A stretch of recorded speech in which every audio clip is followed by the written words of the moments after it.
Apa yang Anda bayangkan jika dari mulut keluar peniti atau paku? Orang itu bisa dipastikan kena santet. Kasus semacam ini banyak terjadi di masyarakat. Meskipun sebuah tindak kejahatan, para pelaku santet sulit terjamah oleh hukum karena fenomena gaib sulit dibuktikan di pengadilan. Gangguan jin banyak ragamnya.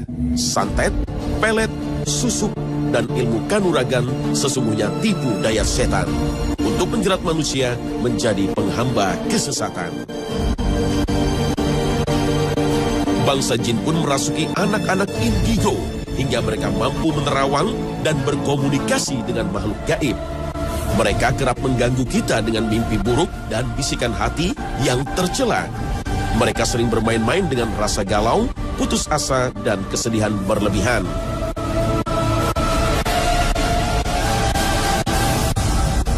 Tak ada waktu istirahat bagi setan. Ketika setan menyerang manusia 24 jam, maka sebanyak itu pula kita harus waspada. Maka waspadalah. Sayangnya, kita seringkali mengundang setan dan menjadikan mereka sebagai teman. Padahal tanpa diundang pun, setan pasti menghampiri kita. Saat kita mendapat musibah, banjir, kesulitan ujian hidup, atau keluarga, kita lebih percaya dengan omongan paranormal.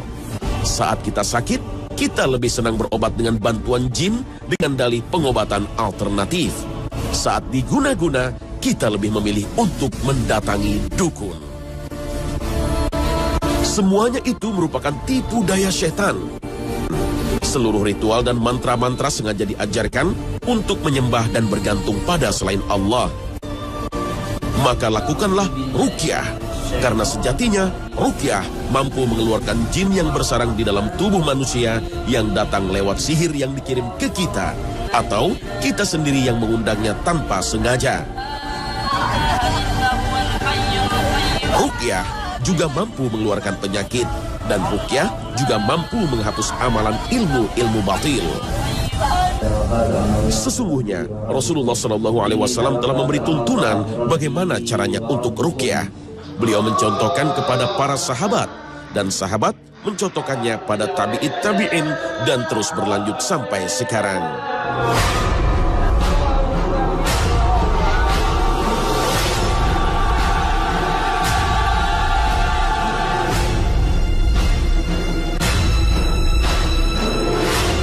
Assalamualaikum warahmatullahi wabarakatuh. Selamat pagi pemirsa Trans 7. Khazanah Ensiklopedia Islam Dunia pagi ini kembali hadir ke hadapan Anda untuk saling berwasiat dalam kebajikan. Semoga Allah Jalla Jalaluh melindungi kita dari semua kejahatan makhluknya. Amin. Allahumma amin. Masih ingat dengan kisah Aladin dan lampu ajaibnya? Setiap kali Aladin mengusap lampu ajaibnya, keluarlah jin yang siap mengabulkan setiap permintaan Aladin. Sejak memiliki lampu ajaib, kehidupan Aladin berubah. Jalan dunia menghampar baginya. Istana, wanita, dan kehormatan mudah diraihnya. Sadarkah Anda, kitalah Aladin itu. Dongeng persahabatan manusia dengan jin begitu disukai oleh anak-anak. Dalam kehidupan nyata, persahabatan jin dan manusia memang tidak sedramatis dongeng Aladin. Tak sedikit di antara kita meminta bantuan jin agar dagangannya laris, menambah pesona diri dengan pelet atau susuk, bahkan untuk menambah kewibawaan dan minta kesaktian. Bolehkah kita meminta bantuan jin? Tak ada petunjuk yang harus kita ikuti kecuali dari Al-Quran dan Sunnah Nabi. Itulah sejatinya Islam. Rasulullah pernah mengislamkan sekelompok bangsa jin seperti diabadikan dalam surat Jin. Qul uhiya ilayya annahu istama'a nafarun minal jinni faqalu inna sami'na qur'anan ajaba yahdi ila ar-rushdi fa'amanna bih walan nusyrika bi rabbina ahada. Katakanlah Muhammad, telah diwahyukan kepadaku bahwa sekumpulan jin telah mendengarkan bacaan Al-Quran, lalu mereka berkata, kami telah mendengarkan bacaan Al-Quran yang menakjubkan, yang memberi petunjuk kepada jalan yang benar, lalu kami beriman kepadanya, dan kami sekali-kali tidak akan mempersekutukan Tuhan kami. Al-Quran, Surah Al-Jin, ayat 1 hingga 2. Menurut para ulama, ayat ini termasuk kategori Makkiyah. Artinya ayat ini turun sebelum Rasulullah hijrah ke Madinah. Peristiwa Islamnya bangsa jin terjadi pada tahun ke-11 setelah kenabian. Sebagian riwayat menyebutkan bahwa sekelompok jin itu berasal dari Nasibin, berjumlah 9 jin. Riwayat lain menyebutkan 7 jin. Dalam sebuah riwayat, Rasulullah juga pernah diminta oleh bangsa jin untuk mengajarkan Islam.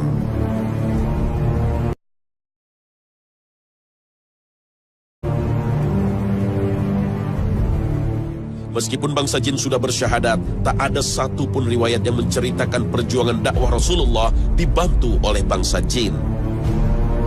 Dalam perang Badar, seperti dikisahkan dalam Al-Quran, Allah Ta'ala menurunkan para malaikat untuk membantu Nabi dan kaum muslimin, bukan bangsa jin. Allah Azza wa Jalla telah mengingatkan kita terhadap tipu daya jin. Dan ingatlah pada hari ketika Dia mengumpulkan mereka semua, dan Allah berfirman, wahai golongan jin, kamu telah banyak menyesatkan manusia. Dan kawan-kawan mereka dari golongan manusia berkata, ya Tuhan kami telah saling mendapatkan kesenangan, dan sekarang telah datang waktu yang telah Engkau tentukan buat kami telah datang. Allah berfirman, nerakalah tempat kamu selama-lamanya, kecuali jika Allah menghendaki lain. Sungguh Tuhanmu maha bijaksana, maha mengetahui. Al-Quran, Surah Al-An'am, ayat 128.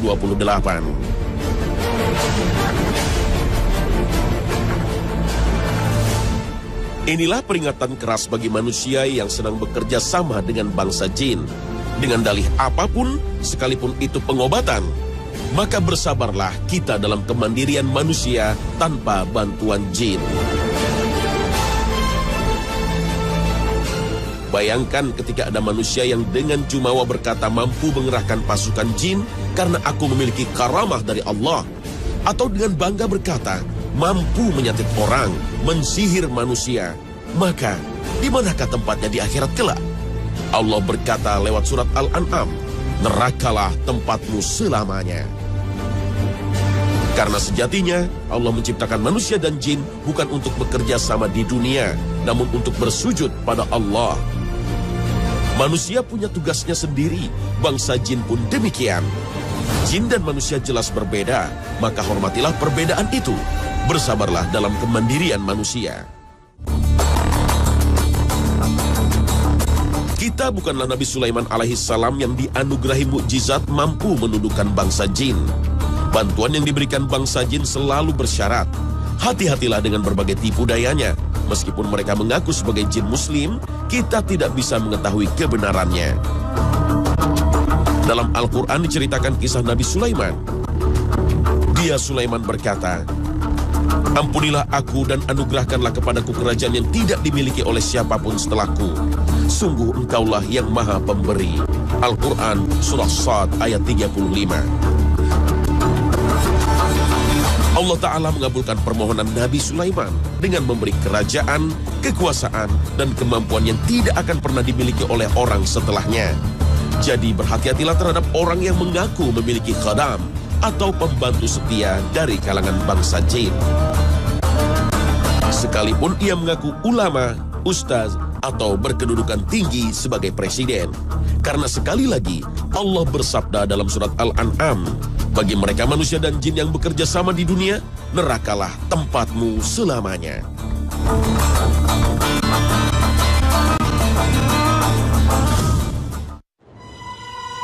Membaca mantra atau jampi-jampi merupakan salah satu metode pengobatan yang sangat tua di muka bumi ini. Metode ini disebut juga dengan istilah ruqyah. Pengobatan ruqyah sudah ada sejak zaman sebelum Islam turun. Artinya, ruqyah bukan milik agama Islam. Pada masa jahiliyah, metode ini sudah lama dikenal untuk mengobati berbagai penyakit seperti tersengat binatang berbisa dan terkena sihir. Ruqyah pada masa itu penuh dengan kesirikan karena menyekutukan Allah Ta'ala dengan meminta bantuan dan bergantung pada jin. Setelah Muhammad SAW diangkat menjadi Rasulullah, berbagai praktek kesirikan diberantas, termasuk pengobatan ruqyah. Dalam sebuah hadis, Rasulullah menegaskan, sesungguhnya segala ruqyah, tamimah, dan tiwalah adalah syirik. Hadis riwayat Ahmad, Abu Dawud, Ibnu Majah, dan Al-Hakim.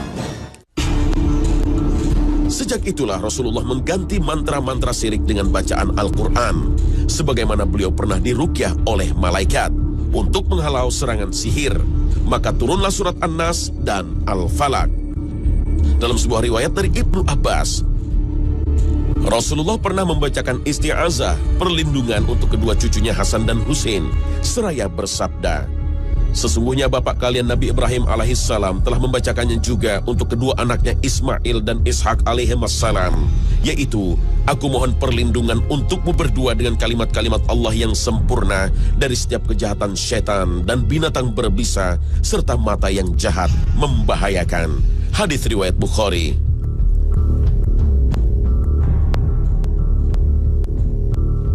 Ruqyah yang sesuai dengan syariat Islam bersumber dari ayat-ayat Al-Quran, sebagaimana Allah Ta'ala berfirman, Ya ayyuhan nasu qad ja'atkum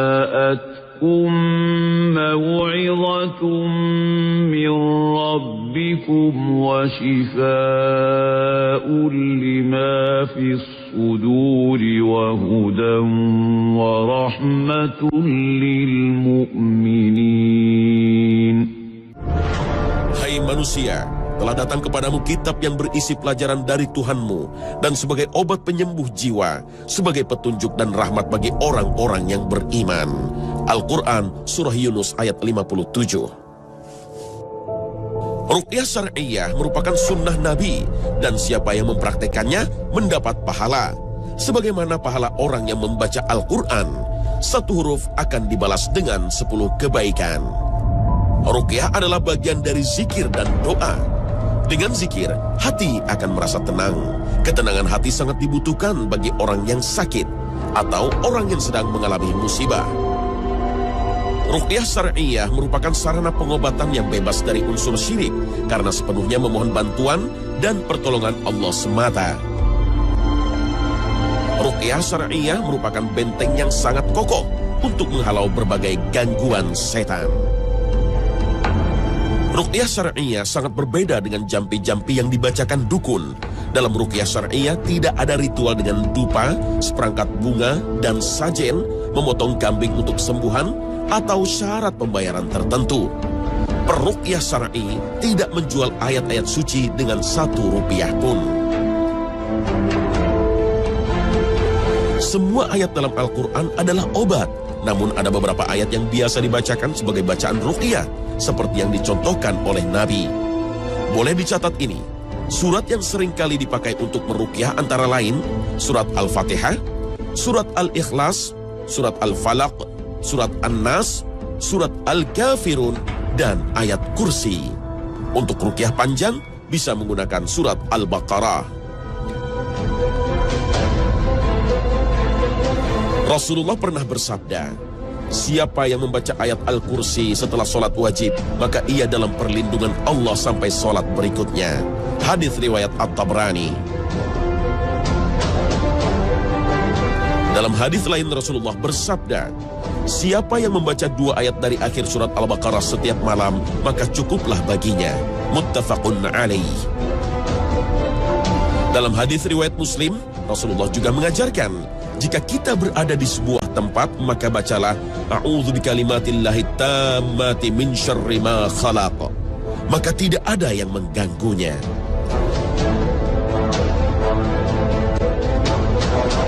Menurut Ibnu Hajar Al-Asqalani dalam Fathul Bari, pengobatan cara Nabi tidak diragukan kemampuan menyembuhkannya karena datang dari wahyu. Sementara Ibnul Qayyim dalam kitab As-Sahihul Burhan mengatakan bahwa Al-Quran adalah tempat kesembuhan yang sempurna dari semua penyakit hati dan semua penyakit dunia.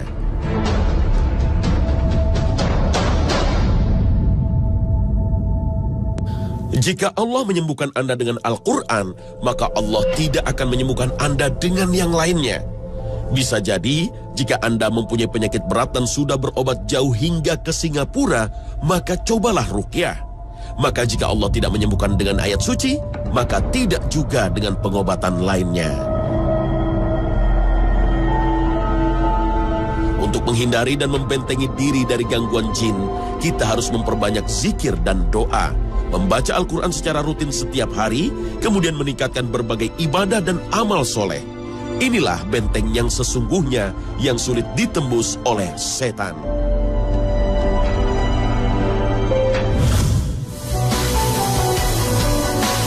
Bangsa jin berwujud udara, sedangkan manusia memiliki pori-pori. Karena itu, jin bisa masuk dari bagian mana saja dalam jasad manusia.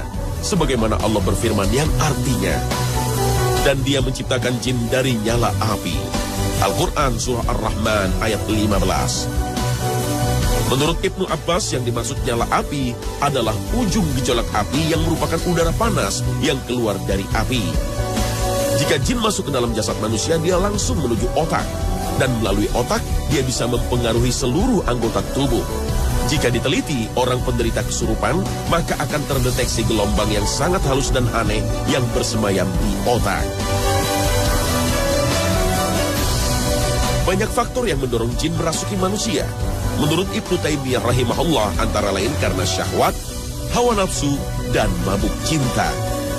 Ada kalanya jin bersemayam di tubuh manusia karena jatuh cinta, bahkan sering mengganggu manusia agar tidak menikah.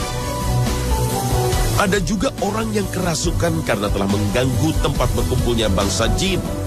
Orang yang gampang marah, penakut, sering melamun, dan banyak bernafsu syahwat, mudah sekali dirasuki jin. Untuk mengetahui gangguan jin, bisa dideteksi pada saat tidur. Orang yang susah tidur malam, sering dihinggapi cemas berlebihan, sering mimpi buruk, seperti dikejar-kejar setan atau melihat binatang. Lalu pada saat tidur gigi geram sering beradu, sering berteriak, tertawa, menangis atau merintih pada saat tidur. Inilah antara lain gejala-gejala orang yang mengalami gangguan jin. Gangguan jin di dalam tubuh manusia bisa dirasakan seperti penyakit organik lainnya. Misalnya, orang yang sering pusing, bukan disebabkan penyakit lain. Orang sering linglung pikirannya, lesu dan malas, atau merasakan sakit di salah satu anggota badan yang tidak bisa dijelaskan secara medis. Selain di otak, jin biasanya menetap di aliran darah besar. Oleh karena itu, dalam praktek ruqyah, beberapa titik aliran darah di kepala dan badan biasanya dipijit-pijit, ditekan, atau ditepuk-tepuk sambil dibacakan ayat-ayat suci Al-Quran. Biasanya akan mengakibatkan reaksi kesakitan, mual, dan muntah-muntah. Alhamdulillah, komunitas pecinta ruqyah syar'iyah kini mulai banyak bermunculan. Selain meruqyah, mereka juga menggelar berbagai pelatihan di masjid-masjid. Banyak umat Islam yang terbantu untuk mengenali berbagai gangguan jin yang dialaminya. Praktek ruqyah sesungguhnya mudah sekali, bisa dilakukan oleh diri sendiri. Ayat-ayat suci Al-Quran untuk ruqyah kebanyakan sudah dihafal. Tapi yang terpenting, kuatkan niat dan keyakinan. Allah Ta'ala pasti menolong kita untuk melawan dan mengusir jin. Ruqyah syariah, ruqyah adalah doa. Syariah artinya sesuai dengan syariat Islam. Adalah salah satu bentuk pengobatan ilahiyah. Jadi seseorang bisa melakukan ini dimanapun, kapanpun dia merasa membutuhkannya. Seperti yang Rasulullah SAW sabdakan, La ba'sa birruqa ma lam yakun fi syirkun. Jadi ruqyah itu boleh. Silahkan, bahkan ini sunnah. Silahkan seseorang meruqyah selama tidak ada kesyirikan dalam tata cara ruqyahnya, dalam doanya, dalam tata caranya, dalam keyakinannya, akidahnya. Selama tidak ada kesyirikan, boleh meruqyah. Salah satu bentuk ruqyah yang sangat sederhana yang Rasulullah contohkan adalah ketika beliau mau tidur. Rasulullah merapatkan kedua telapak tangannya dan meniupkan surat Al-Ikhlas, Al-Falaq, An-Nas, kemudian beliau usapkan ke seluruh tubuhnya untuk agar Allah menjaganya. Caranya seperti ini. Jadi rapatkan kedua telapak tangan, kemudian baca ta'awuz, baca bismillah, Bisa ikuti saya. A'udzu billahi minasyaitonir rajim. Bismillahirrahmanirrahim. Qul huwallahu ahad. Allahus samad. Lam yalid wa lam yulad. Wa lam yakul lahu kufuwan ahad. Kemudian tiupkan ke telapak tangan. Setelah itu usapkan ke seluruh tubuh yang mampu diraih. Semuanya ya, yang mampu diraih. Dan Rasulullah melakukan ini sebanyak 3 kali sebelum tidurnya. Allah Ta'ala memerintahkan agar manusia berlindung kepadanya dari setan berbentuk jin dan manusia. Karena setan memiliki tabiat yang jahat, tidak ada yang bisa mencegahnya kecuali yang telah menciptakannya. Maka mohon perlindunganlah kepada Allah dimanapun dan kapanpun. Allah Ta'ala berfirman, dan katakanlah, ya Rabbku, aku berlindung kepada engkau dari bisikan-bisikan setan. Dan aku berlindung pula kepada engkau, ya Rabbku, dari kedatangan mereka kepadaku. Al-Quran Surah Al-Mu'minun ayat 97 hingga 98. Perbanyaklah membaca Al-Quran, karena Al-Quran merupakan terapi untuk mengusir dan menjaga dari gangguan jin. Rasulullah bersabda, janganlah kamu menjadikan rumah-rumah kamu sebagai kuburan. Sesungguhnya setan lari dari rumah yang dibacakan surat Al-Baqarah di dalamnya. Hadis riwayat Muslim. Bacalah ayat kursi saat hendak tidur sebagaimana sabda Nabi. Jika engkau menempati tempat tidurmu, maka bacalah ayat kursi. Allahu la ilaha illa huwal hayyul qayyum. Sampai engkau menyelesaikan ayat tersebut, maka sesungguhnya akan selalu ada padamu seorang penjaga dari Allah. Dan setan tidak akan mendekatimu sampai engkau masuk waktu pagi. Hadis riwayat Bukhari. Betapa hebatnya setan menebarkan perangkap-perangkapnya. Tapi kita harus tetap yakin sesungguhnya tipu daya setan itu lemah jika mengetahui rahasianya. Setan tidak mampu membuka pintu yang dikunci dengan nama Allah. Setan tidak dapat makan bersama manusia yang mengucapkan Bismillah.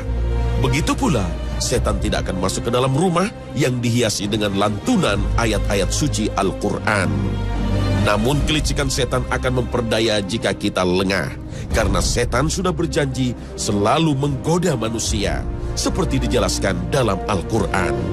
Kemudian, aku pasti akan mendatangi mereka dari depan, dari belakang, dari kanan, dan dari kiri mereka. Dan engkau tidak akan mendapati mereka bersyukur. Al-Quran Surah Al-A'raf ayat 17. Ada 4 penjuru yang disebutkan dalam ayat ini. Dalam tafsir Ibnu Katsir dijelaskan, ketika iblis berkata saya akan mendatangi mereka dari muka, maknanya iblis akan membuat manusia ragu akan permasalahan akhirat. Dan dari belakang mereka, membuat mereka cinta kepada dunia. Dari kanan, urusan-urusan agama akan dibuat tidak jelas. Dan dari kiri mereka, manusia akan dibuat tertarik dan senang terhadap kemaksiatan. Iblis tidak mendatangi kita dari atas karena rahmat Allah turun kepada manusia dari atas. Pemirsa Khazanah, sudahkah kita mengenal berbagai tipu daya setan untuk menjerat kita? Sudahkah kita memiliki bekal untuk berjihad melawan setan? Tidak ada benteng yang paling kokoh kecuali tauhid kepada Allah dan tidak menyekutukannya. Cukuplah Allah Ta'ala sebagai pelindung kita. Terima kasih atas perhatian Anda dan wassalamualaikum warahmatullahi wabarakatuh. Ya Rabbana.